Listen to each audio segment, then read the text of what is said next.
The Austin morning sun filtered through the blinds of Sarah Mitchell's small apartment, casting long shadows across the hardwood floor.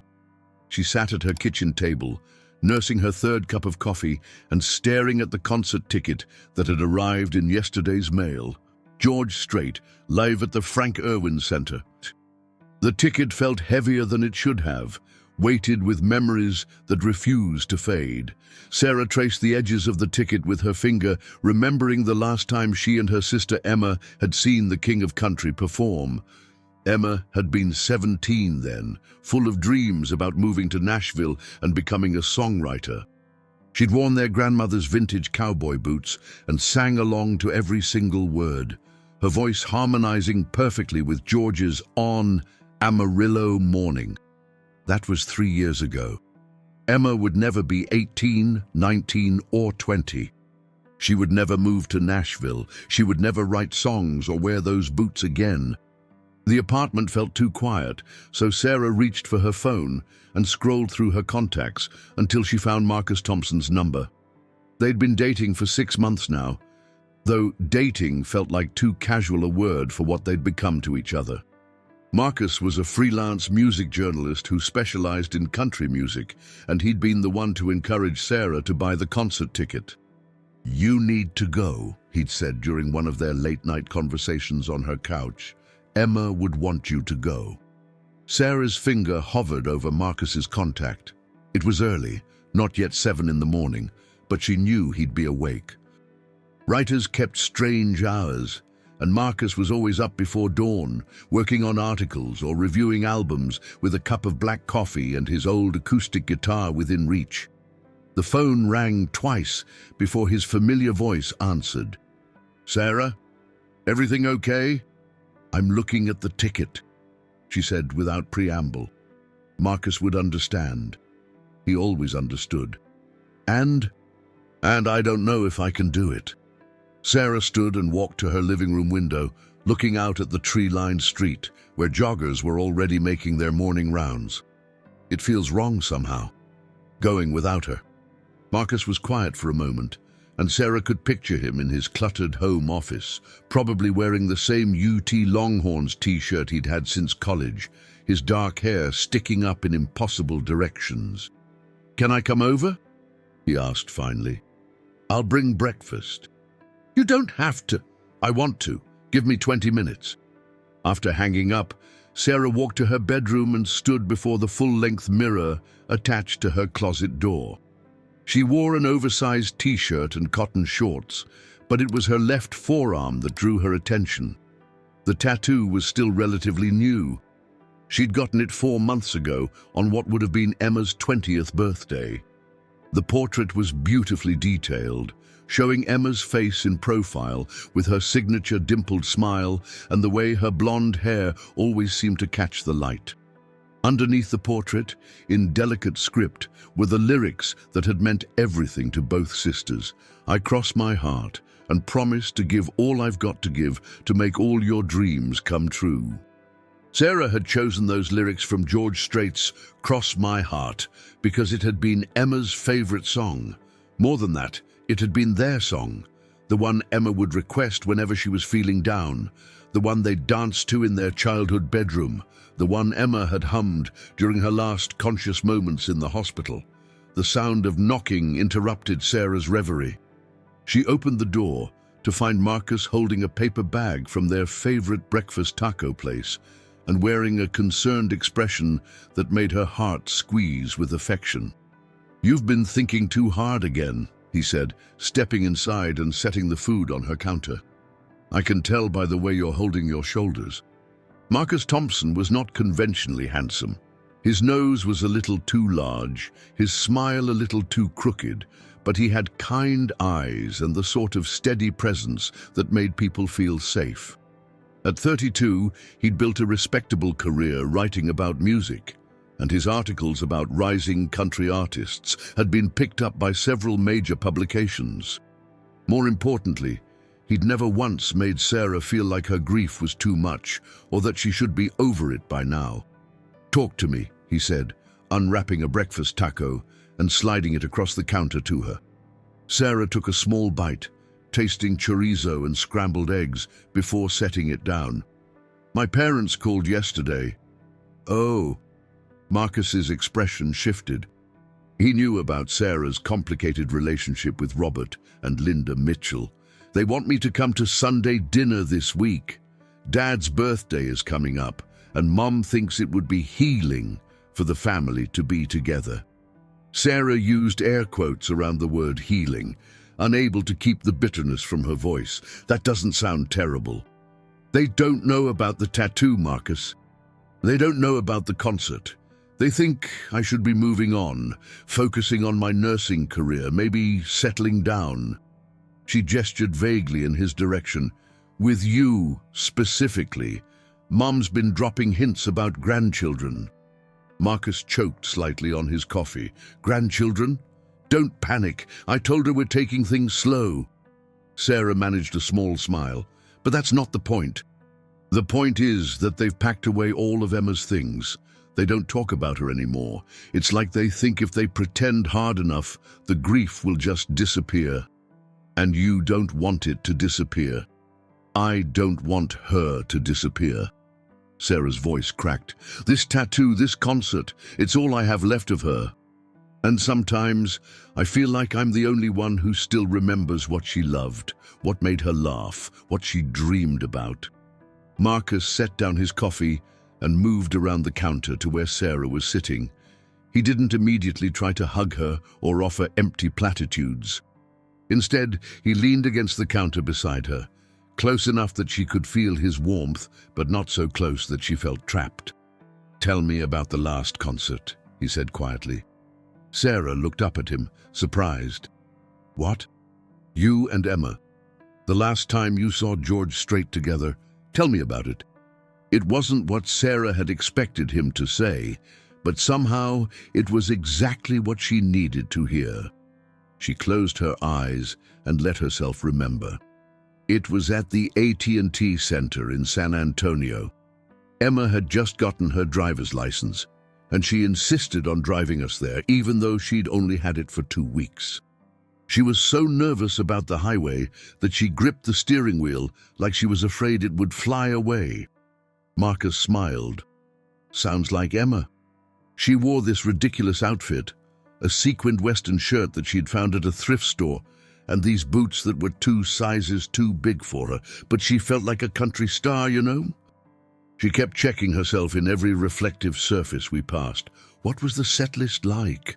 Sarah laughed despite herself. You would ask about the set list, let me think. He opened with, Here for a Good Time, which had Emma practically vibrating with excitement. Then, Give It Away, All My Exes Live in Texas. Oh, and he did Amarillo Morning during the acoustic set. Emma cried. Actually cried. That's a beautiful song. She said it reminded her of road trips with our grandparents when we were little. They used to drive us out to West Texas every summer to visit our great-aunt. Emma loved those wide-open spaces, the way the sky seemed to go on forever. Sarah paused, remembering. She always said she was going to write a song about that feeling someday. About how small you can feel under a big sky, but how free you feel at the same time. She sounds like she had a poet's heart. She did. She really did. Sarah wiped at her eyes with the back of her hand. The thing is, Marcus, that concert was one of the last times I saw her truly happy. Not pretending to be happy for everyone else's sake, not putting on a brave face, but genuinely, completely happy. She glowed that entire night. Marcus was quiet for a long moment. When he spoke, his voice was gentle but firm. Then you have to go to this concert. What? You have to go, Sarah. Not because Emma would want you to, though she probably would, but because you need to. You need to have that connection again, to feel that joy she felt. You need to remember that music can still move you, that life can still surprise you. Sarah stared at him. I'm scared. I know. What if I break down? What if I can't handle it? Then you break down, and then you put yourself back together because that's what you do. That's what you've been doing for 2 years. Sarah considered this. There was logic in what Marcus was saying, but logic had very little to do with grief. Grief was messy and unpredictable and didn't follow any sort of reasonable timeline. "Will you come with me?" she asked finally. Marcus smiled, not his crooked everyday smile, but the soft, genuine one he reserved for moments like this. "I was hoping you'd ask." They spent the rest of the morning making plans. The concert was in 5 days. On a Saturday night, Marcus would pick her up at 6, they'd grab dinner beforehand, and they'd try to enjoy themselves. Sarah would wear something Emma would have approved of. Maybe the turquoise blouse Emma had always borrowed, or the silver earrings their grandmother had passed down.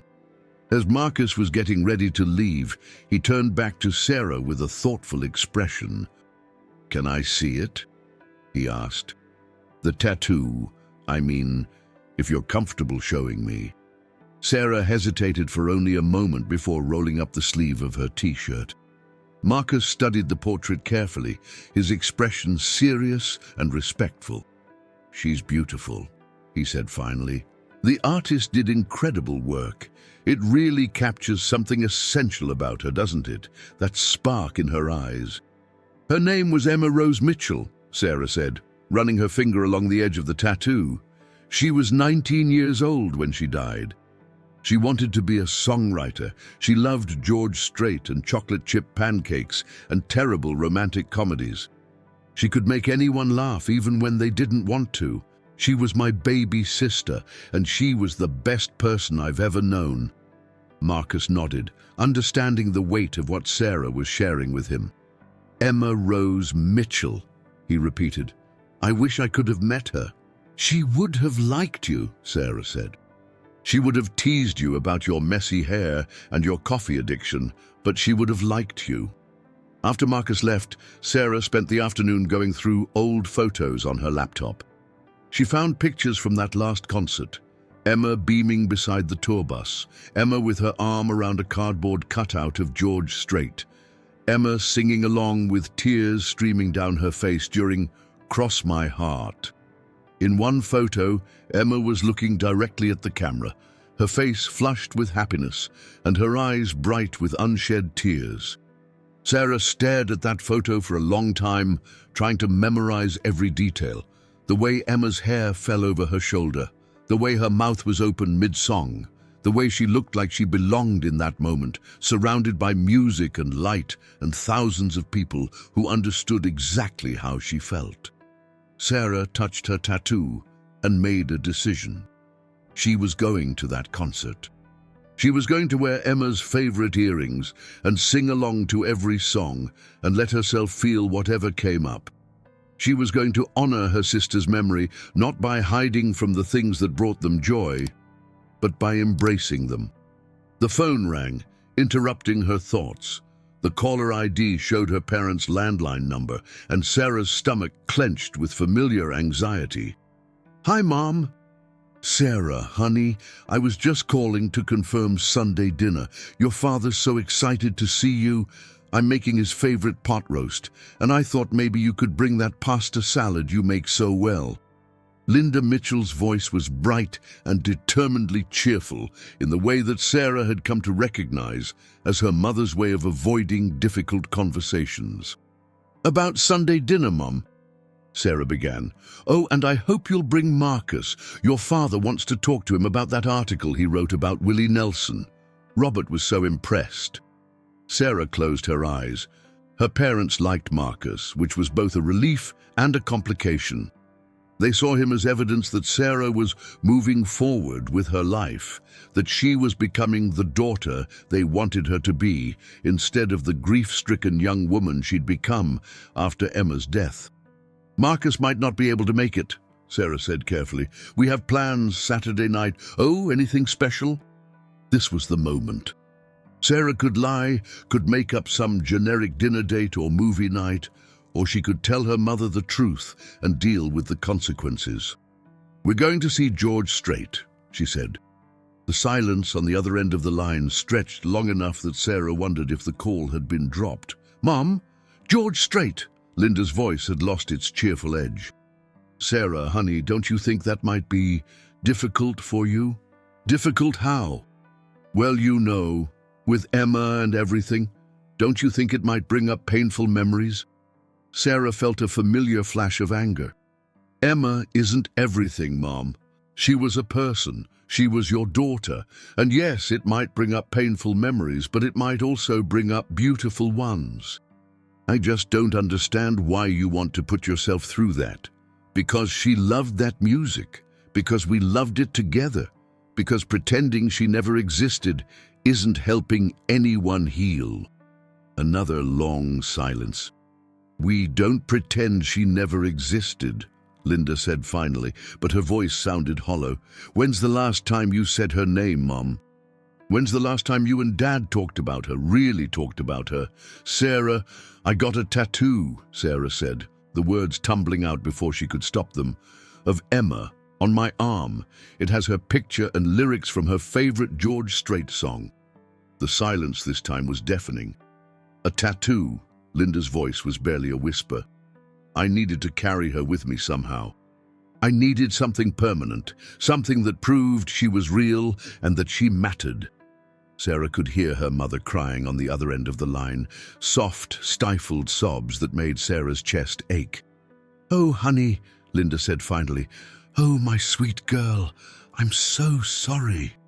Mom, we haven't handled this well, have we? Your father and I. We thought if we didn't talk about her, it would hurt less. We thought if we packed away her things and focused on the future, we could find our way back to being a family again. But we left you alone with all that pain. Sarah felt her own tears starting. I miss her so much, Mom, every day. I know, baby, I know. We do too. We just didn't know how to say it. They talked for another hour, really talked in a way they hadn't since Emma's funeral. Linda told Sarah about the night she and Robert would sit in Emma's room, surrounded by the boxes they'd packed, crying together, but never speaking about why. Sarah told her mother about the tattoo, about Marcus, about the way music could make her feel connected to Emma even when everything else felt hopeless. When they finally hung up, both women were emotionally drained, but somehow lighter. Linda promised to talk to Robert about unpacking some of Emma's things, about finding ways to honor her memory instead of hiding from it. Sarah promised to come to Sunday dinner and to show them the tattoo if they wanted to see it. As evening fell over Austin, Sarah sat in her living room with Emma's old guitar in her lap. She couldn't play very well. Emma had been the musical one, but she could manage a few chords. She strummed through "Cross My Heart," her voice shaky but determined, and tried to imagine Emma harmonizing along. Tomorrow she would call in sick to work and spend the day shopping for something to wear to the concert. She would get her hair done and her nails painted, and she would try to channel some of Emma's excitement about getting dressed up for special occasions. She would prepare herself to feel everything, the joy and the sadness and the overwhelming love that connected her to her sister across the impossible distance of death. But tonight, she would sit with Emma's guitar and her own broken heart and try to remember that love didn't end just because a life did. Marcus Thompson sat in his cluttered home office, staring at a blank document on his laptop screen. The cursor blinked accusingly at him as he tried to find the right words to begin his review of the new Casey Musgraves album. Usually, writing came easily to him, words flowing like water, ideas connecting in ways that surprised even him. But today, his mind was elsewhere. He kept thinking about Sarah's face that morning when she talked about Emma, about the way her voice had broken when she described her sister's last moments of pure happiness. Marcus had covered hundreds of concerts over the years, had interviewed countless musicians, but he'd never fully understood the healing power of music until he'd met Sarah Mitchell. His phone buzzed with a text from his editor at Austin Music Weekly. Need the Musgraves piece by Friday. Also, heard George Strait might be announcing retirement after this tour. Any chance you can get an interview? Marcus stared at the message, an idea beginning to form in his mind. He'd been trying to get an interview with George Strait for 3 years. ever since he'd started writing seriously about country music. The king of country was notoriously selective about media appearances, preferring to let his music speak for itself. But maybe, just maybe, there was an angle that might interest Strait's publicist. He opened a new document and began typing, "Dear Ms. Rodriguez, I hope this email finds you well. I'm Marcus Thompson, a freelance music journalist based in Austin. I've been trying to arrange an interview with Mr. Strait for some time, and I understand that his schedule is incredibly demanding. However, I'd like to propose a different kind of story. I'm interested in writing about the therapeutic power of country music, specifically how artists like Mr. Strait have helped people process grief and loss. I have a personal connection to this topic through someone very close to me who has found solace in Mr. Strait's music after losing her sister. Would Mr. Strait be interested in participating in a brief interview about music's role in healing? I believe this could be a meaningful piece that goes beyond typical concert reviews or career retrospectives. I'll be attending the Austin show on Saturday and would be grateful for any opportunity to speak with him, even briefly. Best regards, Marcus Thompson." He attached his portfolio and hit send before he could second-guess himself. Then he called his best friend, Jake Patterson, who worked as a sound engineer for various Austin venues. "Jake, it's Marcus. Quick question. You working the George Strait show at the Irwin Center?" "Yeah, man. Why? You need something?" Marcus explained his situation, carefully omitting the more personal details about Sarah and Emma. Jake listened with the patience of someone who'd heard Marcus's ambitious schemes before. "So you want me to what exactly?" Jake asked. "Just keep your ears open. If there's any opportunity for a quick interview, any backstage access, anything at all, I'd owe you big time. You already owe me big time from that Sturgill Simpson show where you spilled beer on the mixing board. That was an accident and you know it." Jake laughed. "Tell you what, I'll see what I can do, but no promises. George Strait's people run a tight ship." After hanging up, Marcus spent the rest of the day researching everything he could find about George Strait's charitable work, his family, and his approach to connecting with fans. He discovered that Strait had lost his daughter Jennifer in a car accident in 1986, when she was just 13 years old. The tragedy had profoundly affected the singer, leading him to establish the Jennifer Strait Memorial Foundation and to write several songs dealing with loss and memory. This information changed everything. Marcus wasn't just looking for a celebrity interview anymore. He was hoping to facilitate a connection between two people who understood the particular kind of pain that comes with losing someone too young. That evening, Marcus drove to Sarah's apartment with takeout from her favorite Thai restaurant and a plan he wasn't sure he should share with her yet. "You're being weird," Sarah said, watching him pace around her living room while she unpacked the food. "Weirder than usual, I mean." Marcus stopped pacing and looked at her. She was wearing yoga pants and an old nursing school t-shirt, her hair pulled back in a messy ponytail, and she was absolutely beautiful. More than that, she was brave in a way that constantly amazed him. She was choosing to face her grief head-on, to honor her sister's memory even when it hurt. "I love you," he said suddenly. Sarah nearly dropped the container of pad thai she was holding. "What?" "I love you," Marcus repeated, sitting down beside her on the couch. "I've been wanting to say it for weeks, but I wasn't sure it was the right time." "Is there ever a right time when you're dating someone who's grieving?" Sarah set down the food and turned to face him fully. "Marcus, I know it's complicated. I know you're still figuring out how to live without Emma. And I know I can't fix that or rush you through it, but I needed you to know that I'm not going anywhere. Whatever happens at this concert, whatever comes up for you, I'm here."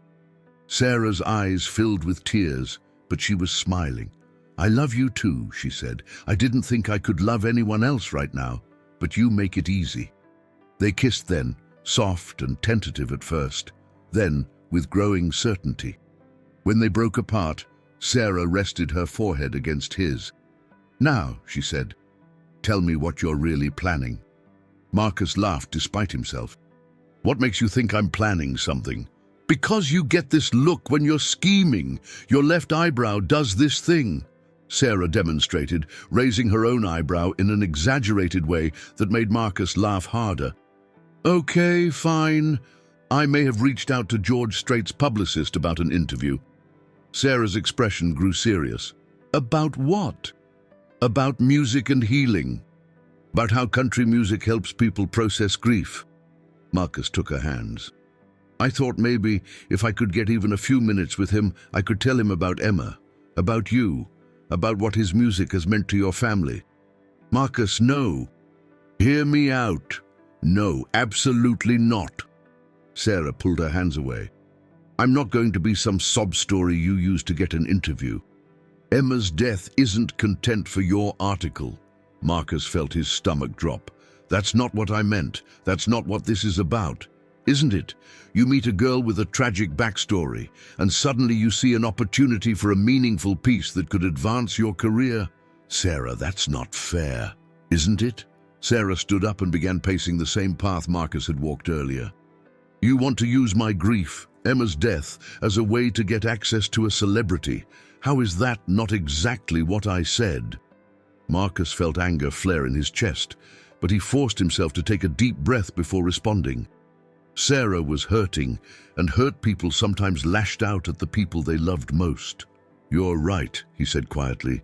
"It could look that way, but that's not why I did it." Sarah stopped pacing and looked at him. "I did it because you're in pain, and I can't fix that pain, but maybe I can help you feel less alone in it." Marcus stood up slowly, his hands open and non-threatening. "George Strait lost a daughter. He knows what your family is going through.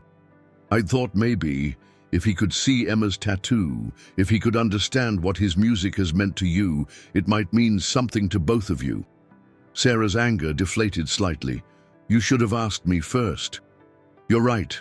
I should have. I'm sorry." They stood there in her living room, the Thai food growing cold on the coffee table, both of them trying to navigate the complex intersection of love and grief and good intentions gone wrong. "Tell me exactly what you wrote," Sarah said finally. Marcus retrieved his phone and showed her the email. Sarah read it twice, her expression unreadable. "You didn't mention Emma by name," she observed. "I would never do that without your permission. And you didn't mention the tattoo." "No." Sarah sank back down onto the couch. "I'm sorry I accused you of using my grief for your career. That wasn't fair. You're protecting Emma's memory. I understand that. It's more than that." Sarah looked up at him. "It's that everyone wants to help, but no one knows how. People want to fix me, or they want to learn from my experience, or they want to feel better about their own lives by comparison. But Emma isn't a lesson or an inspiration or a way to get an interview. She was just a person who loved music and died too young." Marcus sat back down beside her, careful to leave space between them. "You're right. She was a person, not a story. And if this makes you uncomfortable in any way, I'll withdraw the interview request." Sarah was quiet for a long moment, thinking. "What if he says yes? Then we'll figure it out together. If you want to talk to him about Emma, we will. If you want to keep that private, we'll keep it private. It's entirely up to you. And if he says no, then we go to the concert. We sing along to every song, and we honor Emma's memory in our own way." Sarah picked at the edge of a throw pillow, a habit Marcus had noticed she had when she was processing difficult emotions. "There's something I didn't tell you about that last concert," she said finally. Marcus waited. "After the show, we were walking back to the car, and Emma saw this little girl crying because she'd dropped her program and someone had stepped on it. Without hesitation, Emma gave the girl her own program, the one she'd been so excited to get signed by one of the opening acts.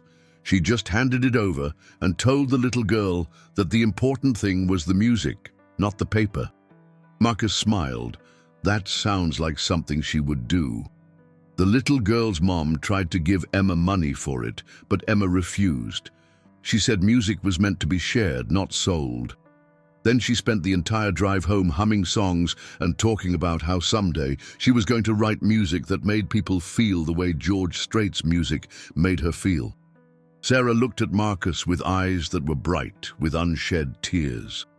If there's a chance that talking to George Strait could somehow honor that dream, could somehow keep Emma's spirit alive in the world, then maybe we should try. Marcus reached for her hand, and this time she didn't pull away. Are you sure? No. But I'm sure that I love you, and I'm sure that Emma would want me to take chances on things that matter.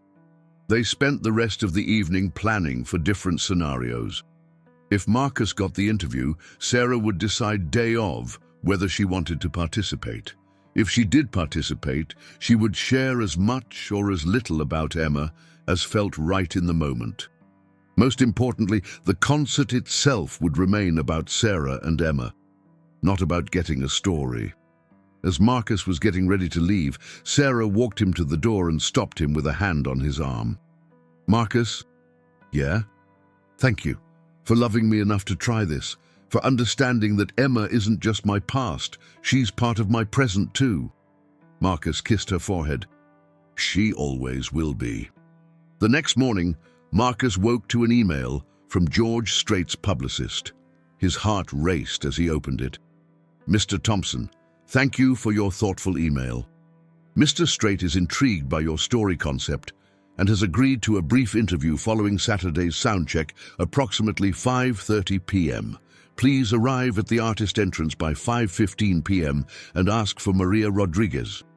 Please note that this interview is contingent on your maintaining the respectful tone and focus indicated in your initial email. Mr. Strait values his privacy and expects that any personal information shared will be handled with appropriate sensitivity. Looking forward to meeting you, Maria Rodriguez Public Relations Manager Marcus stared at the email for a full minute before it sank in. He was going to interview George Strait. More importantly, he might be able to create a moment of connection between the country legend and Sarah.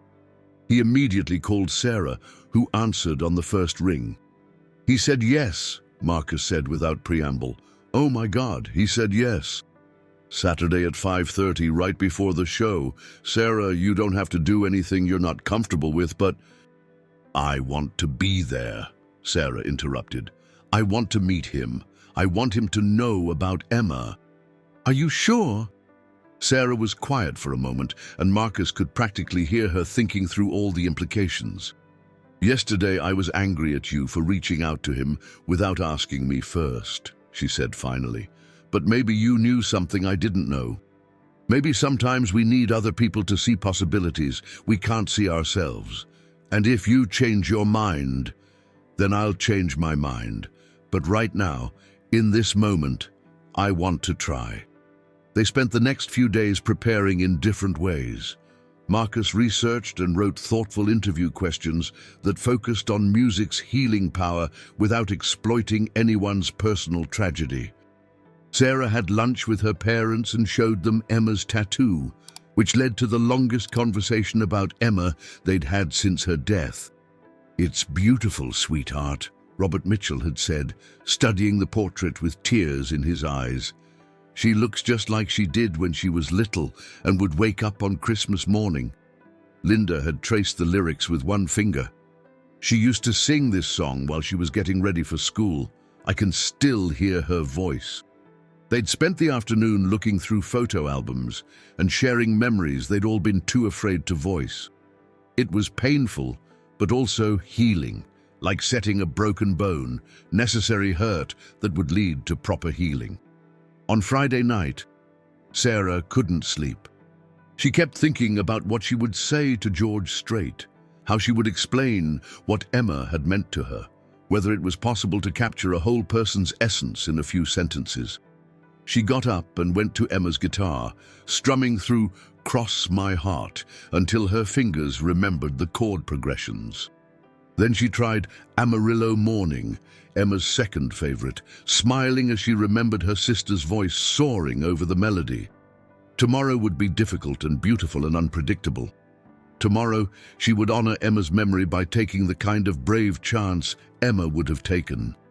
Tomorrow, she would trust that love was stronger than fear, that connection was possible even across the deepest grief. But tonight, she would sit with Emma's guitar and practice the songs they'd loved together, preparing to carry her sister's spirit into whatever came next. Saturday arrived with the kind of crisp November weather that made Austin feel like the perfect place to be alive. Sarah woke early, despite having fallen asleep past midnight, and found herself surprisingly calm. She'd expected to be nervous, anxious, maybe even panicked about the evening ahead. Instead, she felt something closer to anticipation, the way she used to feel before Christmas morning when she was a child. She spent the morning at her favorite coffee shop, reading and trying not to think too much about the interview. Around noon, Marcus texted to check in, but Sarah told him she needed a few hours alone to prepare mentally. He understood, as he always did. At 2 o'clock, Sarah began getting ready. She'd chosen her outfit carefully. Dark jeans, boots that Emma had always complimented, and the turquoise blouse that had been Emma's favorite. She left her hair down. Emma had always said Sarah looked prettier with her hair down, and put on the silver earrings their grandmother had given them both for their 16th birthdays.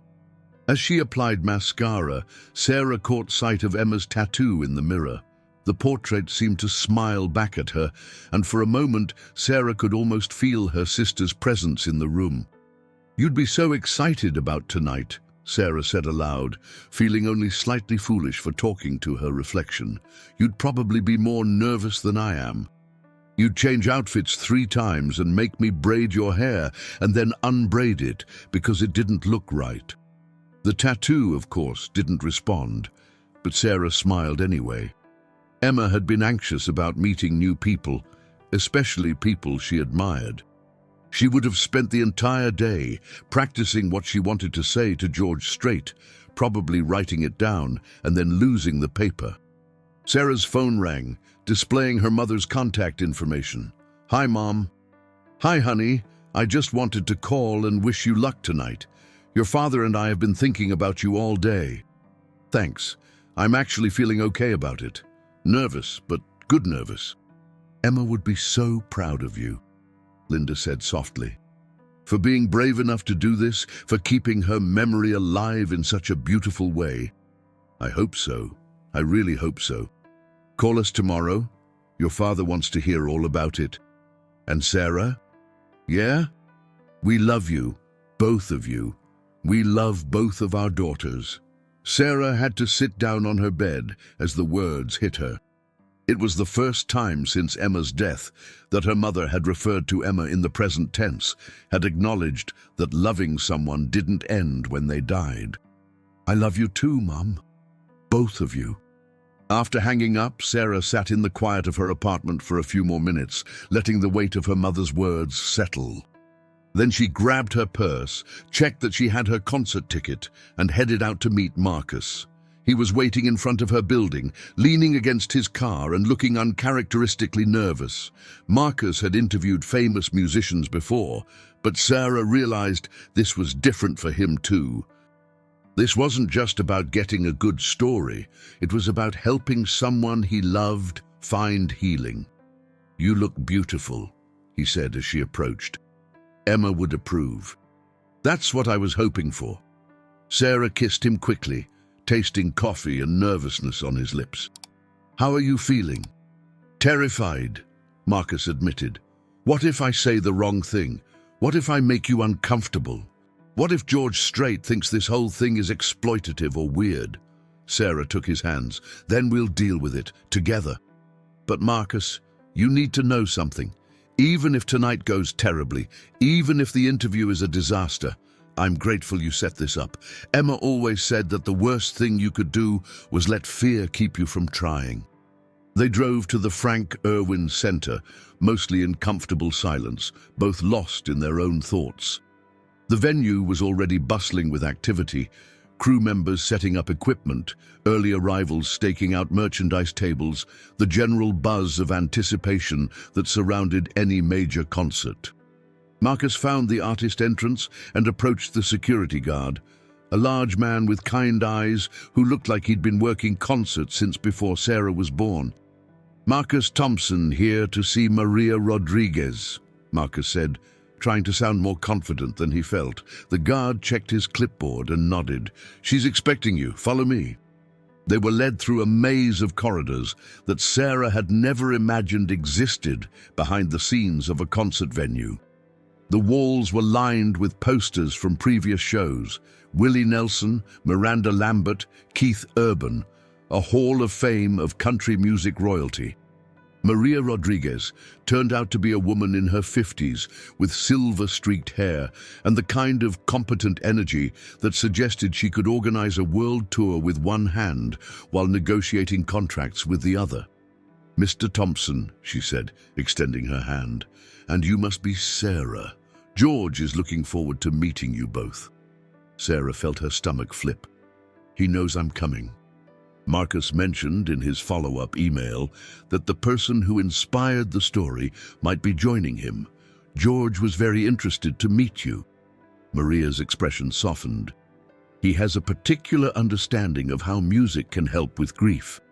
They were led to a small room that had been set up as a temporary interview space. 2 chairs facing each other, with a small table holding bottles of water and a recording device. The room felt intimate, but not cramped, professional, but not impersonal. "He'll be with you in just a few minutes," Maria said. "He's finishing up his sound check." As they waited, Sarah could hear the distant sound of guitar and vocals from the main stage. Even through the walls and closed doors, George Strait's voice was unmistakable, smooth and warm, and somehow both powerful and gentle. "That's Amarillo Morning," Sarah said suddenly. "He's sound-checking with Amarillo Morning." Marcus squeezed her hand. "Maybe that's a good sign." The door opened and George Strait walked in. Sarah had seen him on stage before, had watched him on television and in music videos, but nothing had prepared her for meeting him in person. He was taller than she'd expected, and there was something about his presence that immediately put her at ease. He wore jeans and a simple button-down shirt, looking more like someone's favorite uncle than a country music legend. "Sarah," he said, extending his hand to her first. "I'm George. It's a pleasure to meet you." "The pleasure is mine," Sarah managed, surprised by how steady her voice sounded. "Thank you so much for agreeing to this." "And Marcus," George continued, shaking Marcus's hand. "I read some of your work before agreeing to this interview. You write about music the way it deserves to be written about, with respect and understanding." They settled into their chairs, with George facing both Sarah and Marcus. Maria retreated to a corner of the room, but remained present, a subtle reminder that this was still a professional interview. "So," George said, his voice carrying the same warmth Sarah remembered from his recordings, "Marcus tells me you have a story about how music helped you through a difficult time." Sarah looked at Marcus, who nodded encouragingly, then back at George. "I lost my sister 2 years ago, Emma. She was 19 and she was the biggest George Strait fan you've ever met." George's expression grew more serious, but he didn't interrupt. "She wanted to be a songwriter," Sarah continued. "She had this dream of moving to Nashville and writing songs that would make people feel the way your music made her feel, safe and understood and less alone in the world." "Tell me about Emma," George said softly.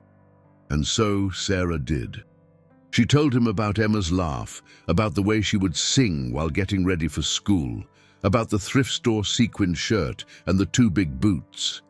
She told him about their last concert together, about Emma crying during Amarillo Morning, about the little girl with the ruined program, and Emma's instant generosity. As she spoke, Sarah realized that she wasn't nervous anymore.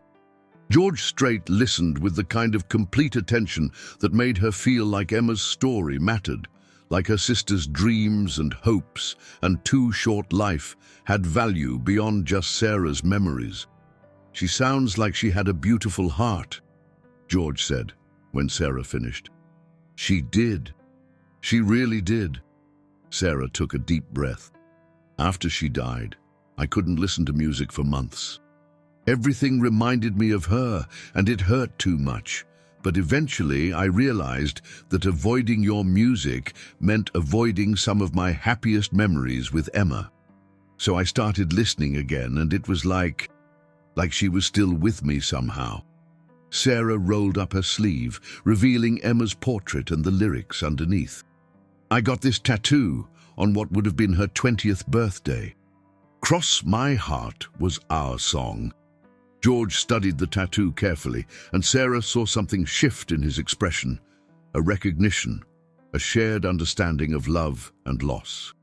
"That's beautiful work," he said finally. "She looks like she was full of life." She was. Even at the end, in the hospital, she was trying to make the nurses laugh, trying to take care of everyone else. George was quiet for a moment, and when he spoke, his voice was gentler than before. "I lost my daughter Jennifer when she was 13. Car accident, like your sister. It's been almost 40 years, and I still think about her every day." Sarah felt tears prick her eyes. She'd known about Jennifer Strait, had read about the tragedy while researching George's charitable work, but hearing him speak about it so openly made it real in a way that newspaper articles couldn't. "I'm so sorry," she said. "Thank you. The thing is, after Jennifer died, I didn't know if I could keep making music. It felt too painful, too raw. But then I realized that music wasn't just my career, it was how I processed the world, how I made sense of things that didn't make sense." Marcus, who had been quietly recording and taking notes, leaned forward slightly. "How did you find your way back to it?" "Slowly, and with the understanding that the music I made after Jennifer's death was going to be different from what came before. It was going to carry that grief, but also that love. They're not separate things, the grief and the love. They're two sides of the same coin." George looked directly at Sarah. "Your sister's dreams don't have to die with her. The songs she would have written, the joy she would have brought to the world, you can carry that forward. Maybe not in the exact way she would have, but in your own way." Sarah felt something shift inside her chest, like a door opening that she hadn't even realized was closed. "I never thought about it like that." "Music is about connection," George continued. "It's about recognizing that we're not alone in our experiences, that someone else has felt what we're feeling and found a way to put it into words and melody. Your sister understood that. She was already a songwriter, even if she never got the chance to write the songs down." "What do you mean?" George smiled, and for the first time since entering the room, he looked more like the performer Sarah remembered from the stage than the grieving father who had been sharing his own pain. She wrote the song of generosity when she gave that little girl her program. She wrote the song of sisterly love every time she borrowed your blouse or made you laugh when you were sad. She wrote the song of dreams deferred but not abandoned every time she hummed while getting ready for school. Those are all songs, Sarah. They just don't have melodies yet." The interview continued for another 20 minutes, with George sharing stories about how music had helped him heal, and Marcus asking thoughtful questions about the responsibility artists feel toward fans who are hurting. But Sarah found herself only half listening, her mind spinning with the implications of what George had said. Emma had been a songwriter.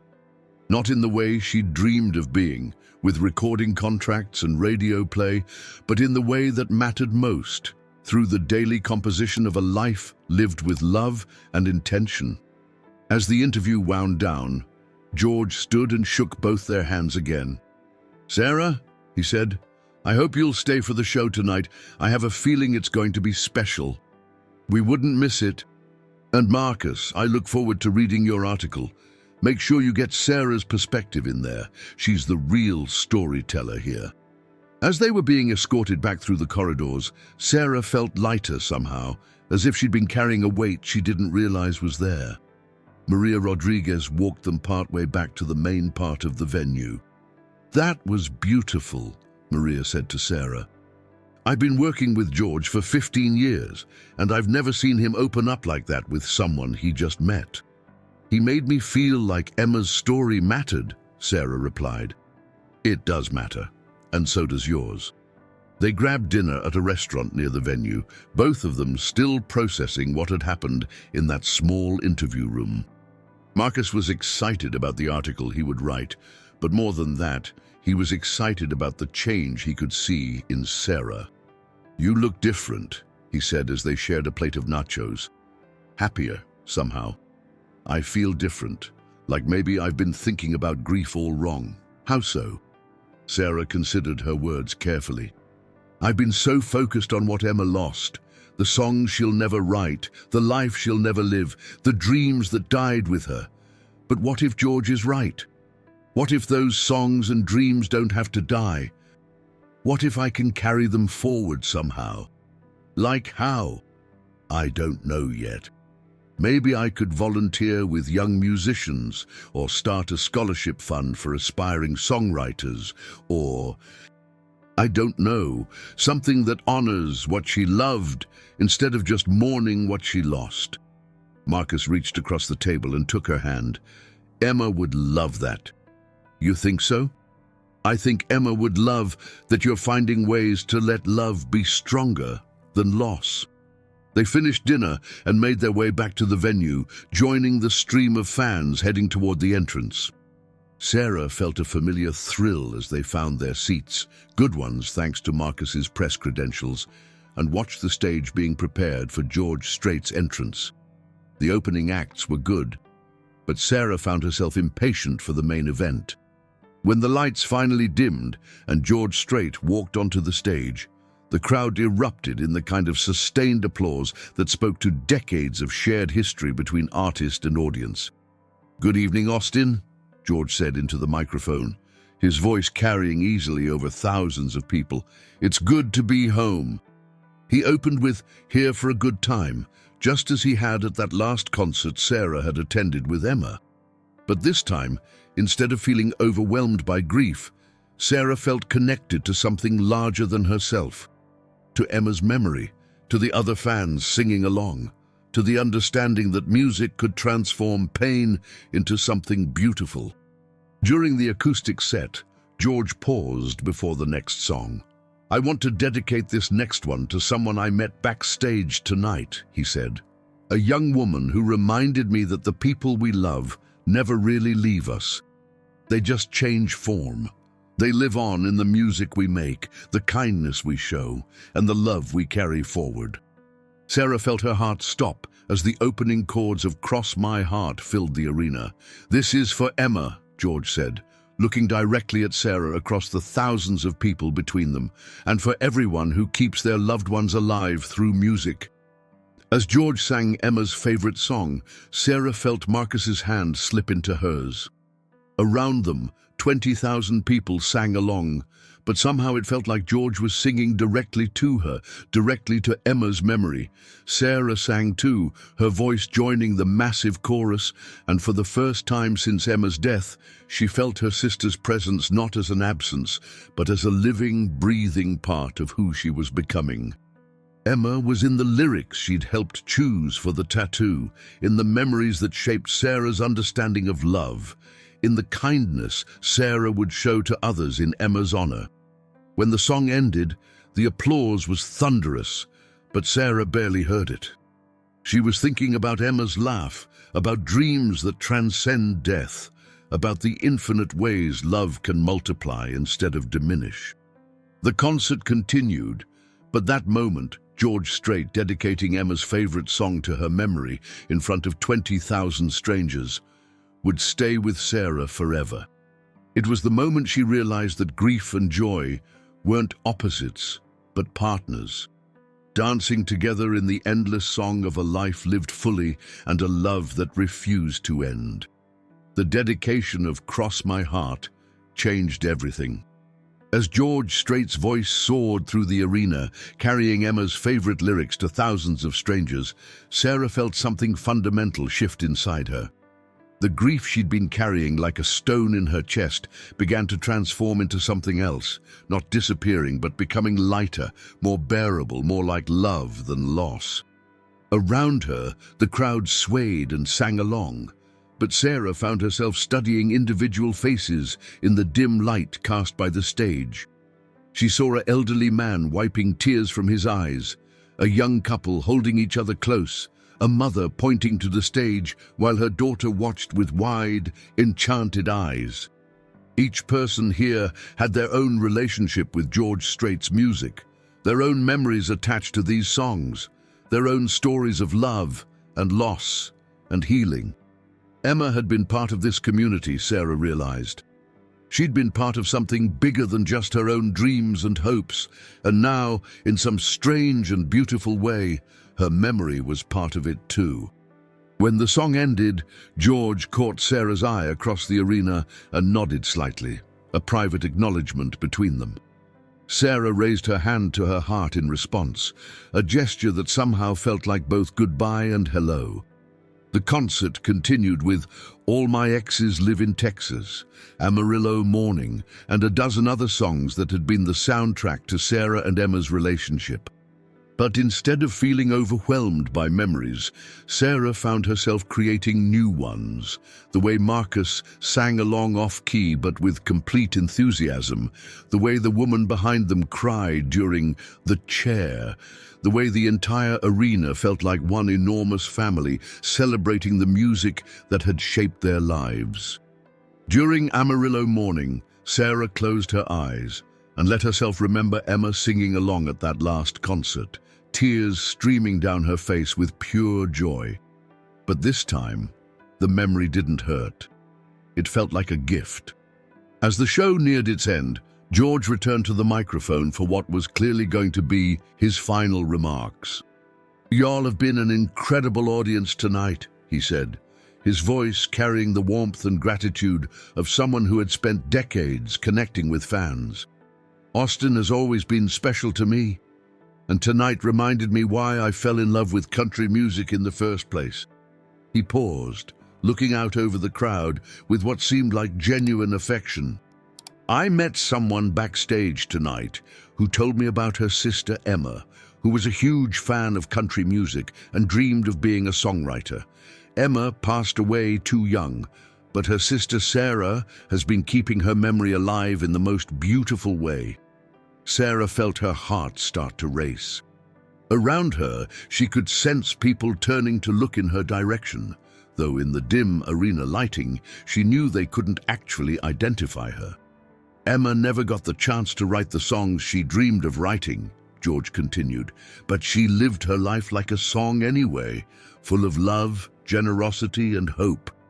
And that got me thinking about all the Emmas out there, all the dreamers we've lost, all the songs that exist in the way we love each other, even if they never get written down." The arena was completely quiet now, 20,000 people hanging on every word.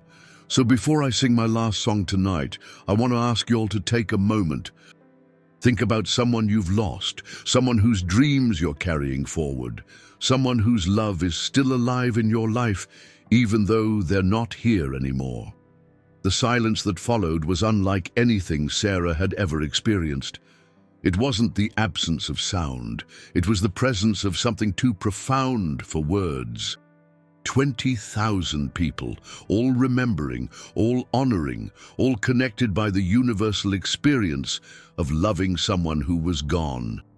Sarah thought about Emma, but she also thought about George's daughter Jennifer, about Marcus's grandfather who had introduced him to country music, about all the invisible threads of love and loss that connected every person in that arena.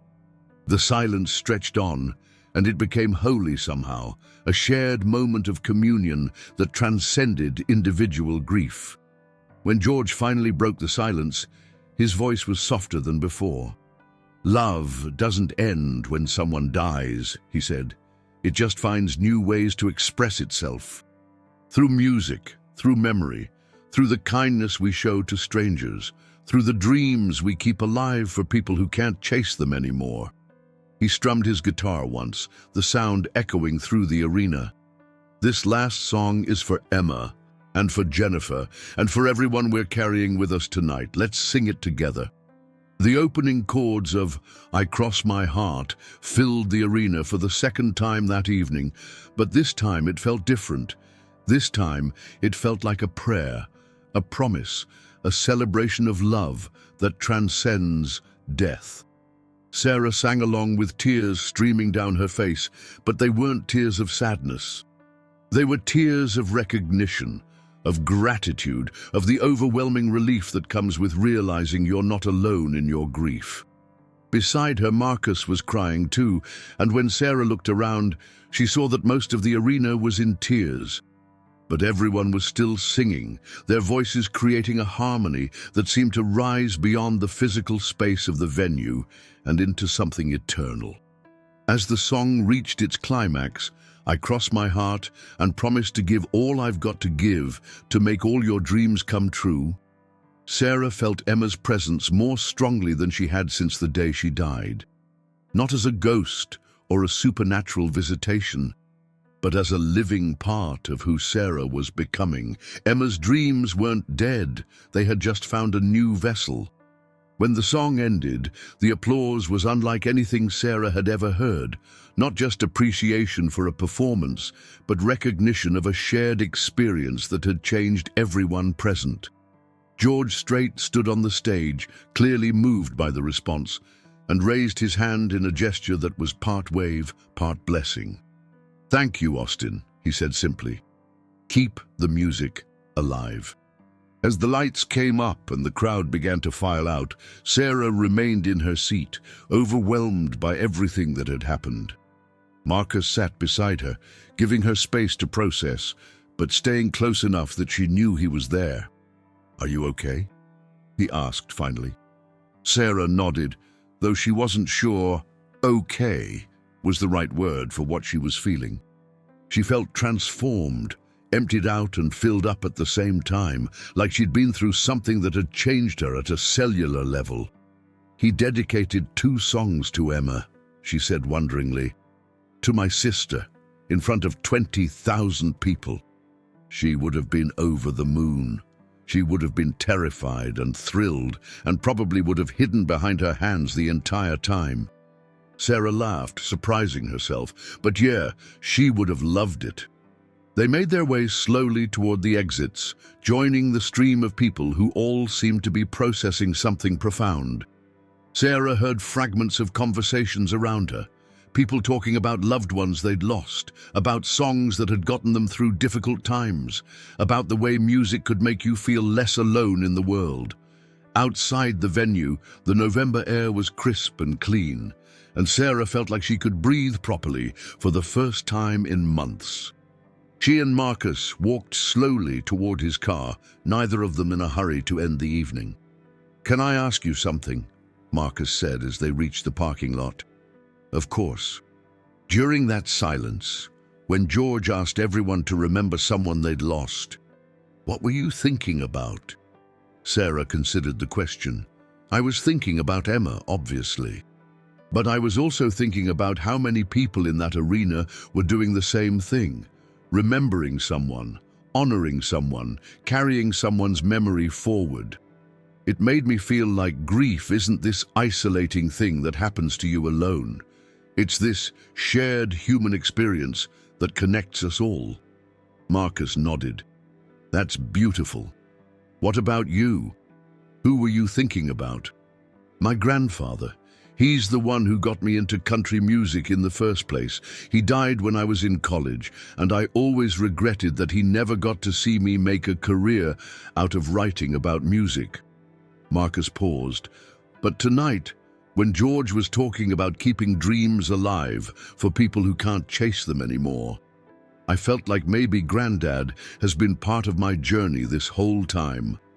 They drove home mostly in comfortable silence, both of them still processing the emotional weight of the evening. When Marcus walked Sarah to her door, she turned to him with an expression he'd never seen before. Peaceful, but also determined.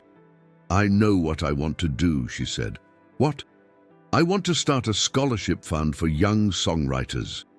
Emma Rose Mitchell Memorial Scholarship for Aspiring Country Music Writers, something that would help kids who have the dream but not the means to pursue it. Marcus smiled. Emma would love that. I think she would. I think she'd love the idea of her story helping other dreamers, other kids who love music the way she did.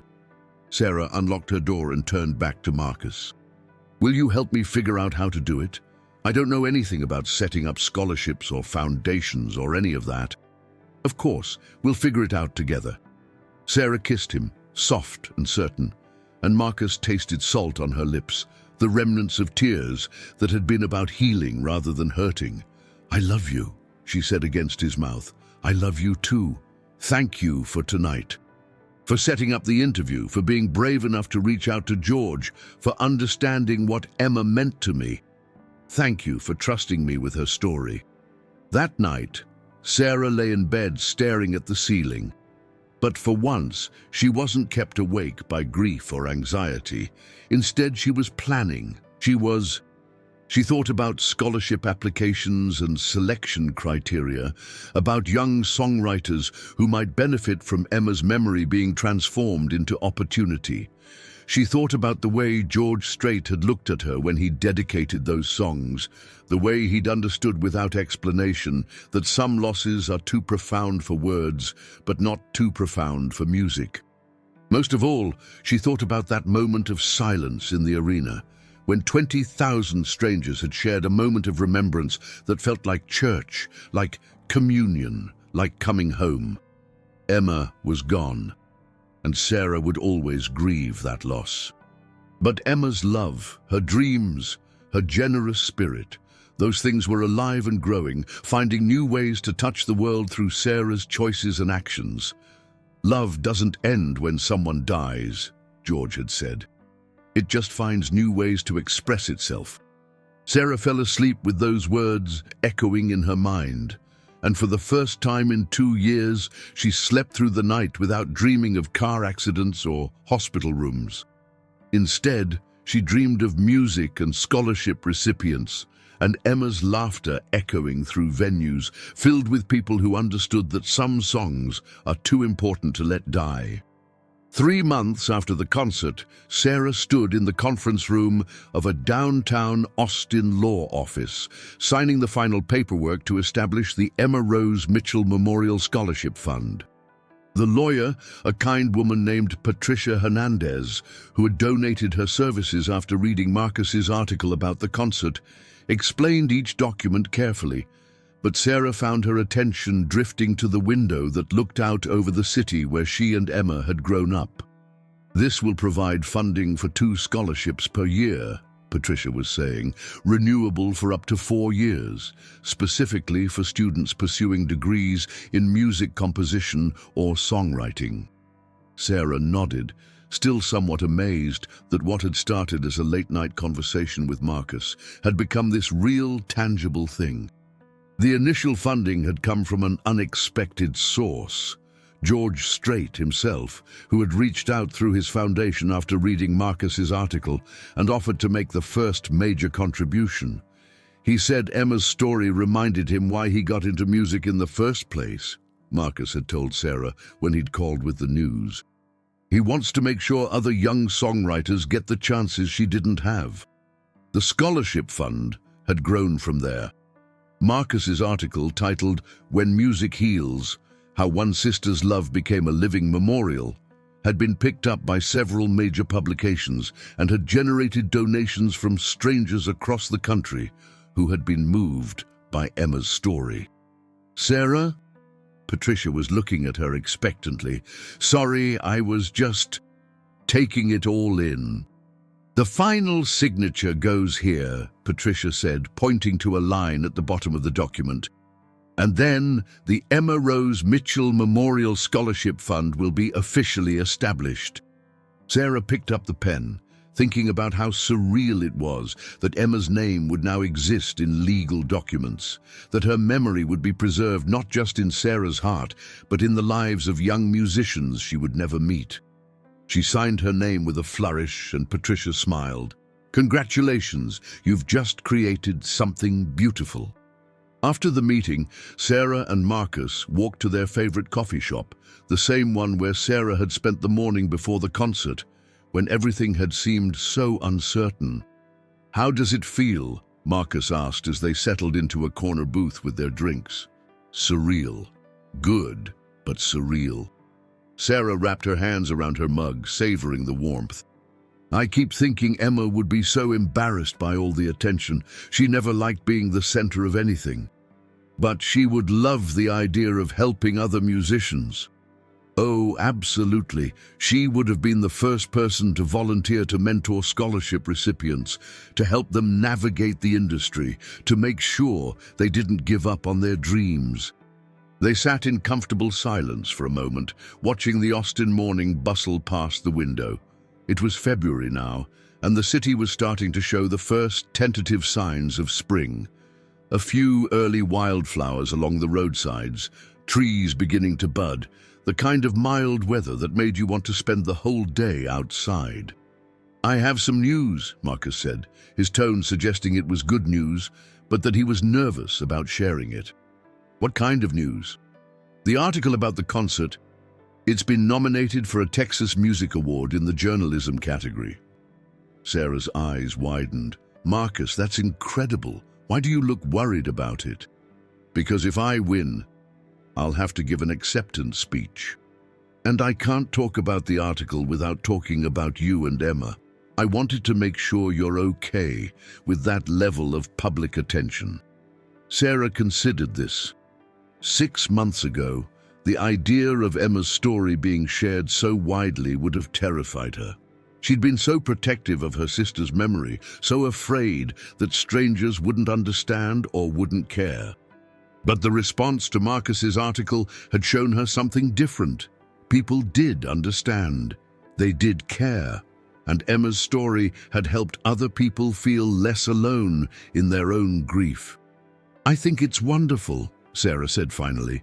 "Emma always said that stories were meant to be shared, not hoarded, and if talking about her helps other people, then that's what she would want." Marcus reached across the table and took her hand. "Have I mentioned lately that I love you?" "Only every day, but I don't mind hearing it again. I love you, and I'm proud of you for turning your grief into something that helps other people." "I had a good example," Sarah said, squeezing his hand. "Someone who showed me that love can be bigger than loss." Their conversation was interrupted by Sarah's phone ringing. The caller ID showed her parents' number, and Sarah answered with a smile. Her relationship with Robert and Linda had transformed over the past few months, largely because they'd all learned to talk about Emma openly instead of tiptoeing around her memory. "Hi, Mom." "Sarah, honey, are you sitting down?" Sarah's stomach clenched with familiar anxiety. "Why? What's wrong?" "Nothing's wrong. Something wonderful has happened. We just got off the phone with a woman named Jessica Chen from Nashville. She's the first recipient of Emma's scholarship, and she wanted to thank us." Sarah felt her heart skip. "She called you?" "She wanted to talk to Emma's family, to tell us how much the scholarship means to her, and to share some of the music she's been working on. Sarah, she's incredibly talented. Her voice, it reminded me so much of Emma's." Sarah looked at Marcus, who was watching her with concern and curiosity. "What did she say?" Sarah asked. "She's a sophomore at Belmont University, studying songwriting and music business. She grew up in a small town in Oklahoma, and her family couldn't afford to send her to college without significant financial aid. The scholarship is making it possible for her to focus on her music instead of working 3 jobs to pay tuition." Linda's voice was thick with emotion. "She wrote a song, Sarah, about second chances and carrying forward the dreams of people who came before us. She said she wrote it after reading Marcus's article about Emma." Sarah felt tears prick her eyes. She wrote a song about Emma. She wrote a song about hope, about how love creates more love, even across loss. She wants to send us a recording if we're interested. "Of course we're interested." After hanging up, Sarah sat in the coffee shop, overwhelmed by the realization that Emma's memory was already touching lives she would never know about. Somewhere in Nashville, a young woman was writing songs and chasing dreams with help from the scholarship fund, carrying forward the artistic spirit that Emma had embodied. "Good news?" Marcus asked. "The best news." Sarah told him about Jessica Chen, about the song, about the way Emma's legacy was already growing beyond what Sarah had imagined possible. "It's like ripples in a pond," Marcus said. Emma's life created ripples that are still spreading outward, touching people and situations you'll never even know about. That's exactly what it's like. They spent the rest of the morning walking through downtown Austin, talking about the scholarship fund, about Marcus's potential award, about the strange and wonderful ways that grief could transform into something generative. As they walked, Sarah found herself noticing things she'd been too lost in sadness to see before. Street musicians sharing their art with passers-by, couples holding hands and laughing together, families enjoying the mild weather. Emma was gone, and Sarah would always carry that loss. But the world was still full of music and love and possibility, and Emma's memory was now part of that ongoing symphony. That evening, Sarah's parents came over for dinner, something that had become a regular tradition since the night of the concert. Robert brought his guitar, the same one he'd played when Sarah and Emma were children, and they spent the evening playing through some of Emma's favorite songs. Linda had unpacked Emma's things the week after the concert, and now Emma's photographs and artwork were displayed throughout her parents' house again. It had been painful at first, but also healing. Emma's presence was part of their lives again, integrated into their daily experience instead of hidden away. "I keep thinking about that young woman who called today," Linda said as they were cleaning up after dinner. "Jessica, the way she talked about Emma, you'd think they had been friends." "In a way, they are friends," Sarah said. "Emma's story is helping Jessica pursue her dreams. That creates a connection across time and space." Robert, who had been quietly tuning his guitar, looked up at his daughters, one present, one carried in memory and story. "Emma would be so proud of what you've created, Sarah," he said. "She'd probably be embarrassed by all the attention, but she'd be proud." "I think so too." As her parents were getting ready to leave, Linda pulled Sarah aside. "I want you to know how grateful your father and I are for what you've done. Not just the scholarship fund, but the way you've helped us remember how to talk about Emma, how to keep her alive in our conversations and our daily lives." "Mom, no, let me finish. When Emma died, I thought the only way to survive was to pack away the pain along with her belongings. But you showed us that we can carry the love without being destroyed by the loss. You showed us that Emma's story doesn't end with her death.